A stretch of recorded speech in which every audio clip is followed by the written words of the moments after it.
Testing, testing. I'm seeing how my recorder app on my phone works.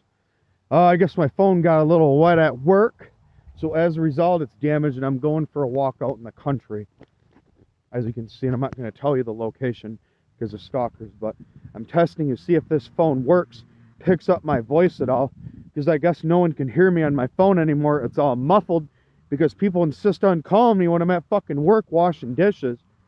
And then sometime there was one time I went to charge my phone in his office, and the motherfucker insisted on adding himself on my Facebook, which I now found out is illegal. So I have a lawsuit on my hands. I'm tired of people doing me dirty. It's better stop. This time of last year, what did I have altogether? Between food stamps, my available balance on my credit card, cash in the bank, and money put away in Acorns, I had around, that was in the tune of around $3,000, $3,500. But guess what? There was a point in my time I converted. I was an actual Christian convert. My wife passed away in June 9th, 2015. And after that point, I just went further and further back into my old ways. So, when someone like me, who's I'm not casting the blame everywhere else, I take accountability. I didn't have to keep these people in my life. I didn't have to let them live with me in my apartment. I didn't have to do drugs. I couldn't have said no to drinking. I couldn't have said no to drugs. I couldn't have said no. I couldn't have quit smoking cigarettes. Yes, you make your own destiny. You create your own destiny. You are in charge of your life. You're in the driver's seat of your own life 90% of the way. 10% of it's other people. So the thing is with the prince and power of the air, the accuser of the brethren, the devil, the dark one, whatever you want to call him, he saw me prospering. For a time, he saw me sitting on a bunch of money, apparently. And if you want to say this is all in my head, call me whatever you want. Call me a lunatic, call me a crazy person, whatever. I don't give a shit what you think about me, because you don't pay my bills, you don't sleep with me, you don't wipe my ass, blow my nose, therefore I don't care what you fucking think. So I was sitting on all this money, and all of hell found out. So what they do is they bring, obviously they don't have the power to touch me, to strangle me in my sleep, like I see in these paranormal shows, but obviously they have the power to bring dirt fucking people in my life, and it's not going to happen anymore.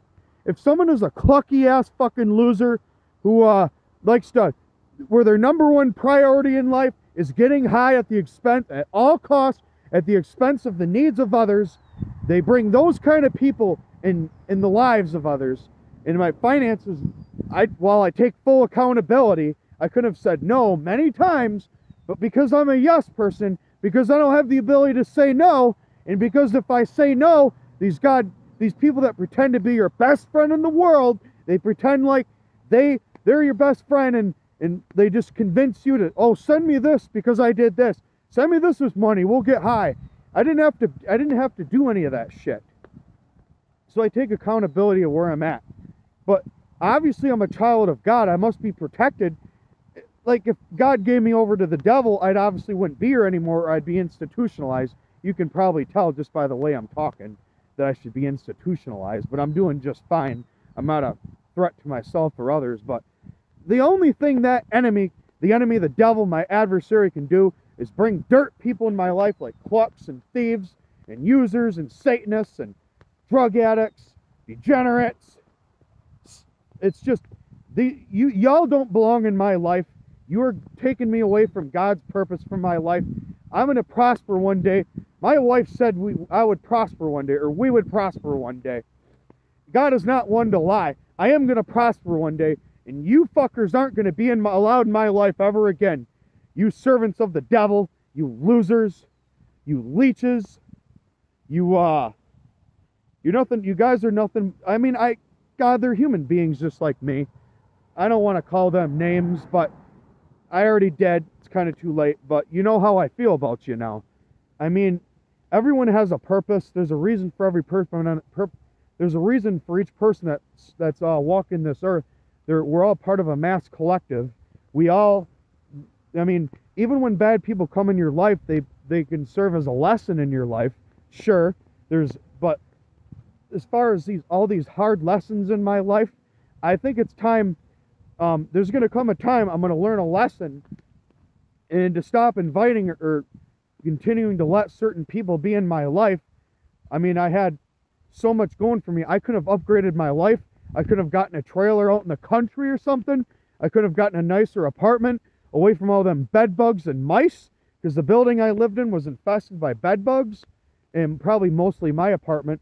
But I got evicted from that apartment, and I got evicted from that apartment on June 15th. I was given a month notice at least. My rent was only $300 a month, and I couldn't make that work. Why? Because I was letting all these scummy clucks into my life. These people that smoke meth, smoke Percocets. And these people that smoke Percocets act like they're so much better than a crackhead or meth head. Guess what? You guys are just as bad, and you're capable of the same shit.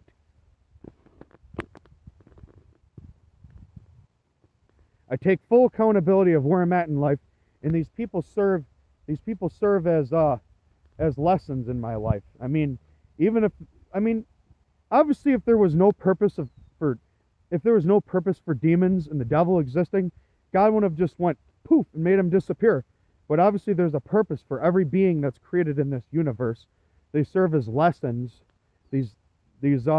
Every person on this planet, every spiritual being that's been created has a purpose. But but there's going to come a time where I'm going to walk in victory. It's only a matter of time. If I get sick enough of the way things are, I'm eventually going to stop doing destructive things. I'm going to stop doing drugs. I'm going to stop hanging out with users and clucks and addicts. I'm going to be surrounded with godly people sooner or later. If God wants to use me, he's going to bring godly people in my life, and there's nothing you demons can do about that. If God wants to make something out of my life, there's nothing you can do about it. You might be able to afflict me here and there, but you're not going to be able to destroy his plans for me. And that was a mouthful. That was a big rant, wasn't it? Have I made my point clear yet? Yes. I plan to upload this video on YouTube if the audio isn't screwed up. So, there you have it. That's my speech. That's where I'm coming from. My life has been under attack. I've made some destructive decisions. I've paid the piper. But there's going to come a time in my life where I believe I'm going to prosper. And there's no principality or person that's going to be able to, or set of persons or set of principalities that's going to destroy that for me. Because whatever he wants, whatever his will is, he'll eventually get. Thank you for listening, and make sure to tune into my future videos if you're interested.